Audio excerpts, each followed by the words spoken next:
నమస్తే, welcome to studio 8 news. నేను మీ రమేష్ బాబు, వరంగల్.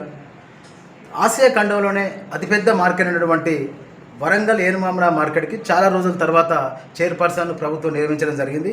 ఈసారి మంచిగా అంటే మనం ఇప్పటివరకు చూసి ఇంత గతంలో ఉన్నటువంటి చైర్మన్లకి ఇప్పుడున్నటువంటి చైర్మన్కి ఉన్న వ్యత్యాసం, ఒక హైలీ ఎడ్యుకేటెడ్ పర్సన్ ఇవాళ రావడం జరిగింది. ఆవిడే ఎర్ర ప్రియాంక అని రావడం జరిగింది. అసలు తాను ఉన్నటువంటి పరిస్థితులలో గతంలో ఎలాంటి సమస్యలు ఉన్నాయి, ఇప్పుడు ఎలాంటి సమస్యలు ఉన్నాయి, ఎలా అధిగమిస్తారో తెలుసుకునే ప్రయత్నం చేద్దాం. అక్క నమస్తే, ముందుగా మీకు శుభాకాంక్షలు. మీరు ఇప్పుడు కొన్ని రోజుల నుంచి మీరు చైర్పర్సన్ అయినా కానీ ఏమేమి సమస్యలు కనిపెట్టారు, మీరు ఎట్లా ఫీల్ అవుతున్నారు? అంటే మార్కెట్లో అంతా తిరుగుతున్నారు, రైతులతో మాట్లాడుతున్నారు, హమాలీ వర్కర్స్తో వాళ్ళని నోట్ చేసుకుంటున్నాను. మెల్లమెల్లగా వాళ్ళవన్నీ కూడా సాల్వ్ చేస్తున్నారు.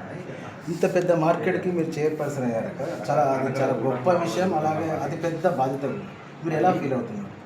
ఇది నాకు కాంగ్రెస్ పార్టీ ముఖ్యమంత్రి రేవంత్ రెడ్డి గారు ఇచ్చిన బాధ్యతగా నేను స్వీకరిస్తాను.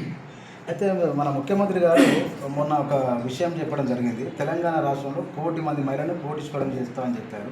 దాంతోపాటు మహిళలకు కాంగ్రెస్ ప్రభుత్వం పెద్దపీట వేయడానికి ప్రయత్నం చేస్తున్నారు. ఇది మొదటి అడుగు అనుకోవచ్చు. 100%.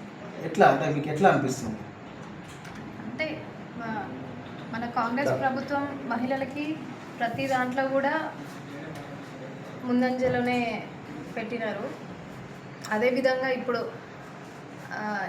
ఈ రిజర్వేషన్ ద్వారా కూడా నాకు మహిళగానే నాకు ఇది వచ్చింది.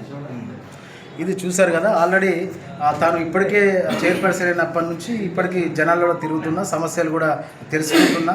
ఖచ్చితంగా గతంలో ఉన్న వారికంటే కూడా ఇప్పుడు నేను ఇంకా మంచిగా చేసి మార్కెట్ని అభివృద్ధి చేస్తానని చెప్తున్నారు. మరి మన ఛానల్ తరఫున అక్కకు మరొకసారి కృతజ్ఞతలు తెలియజేస్తూ thank you, all the best అక్క.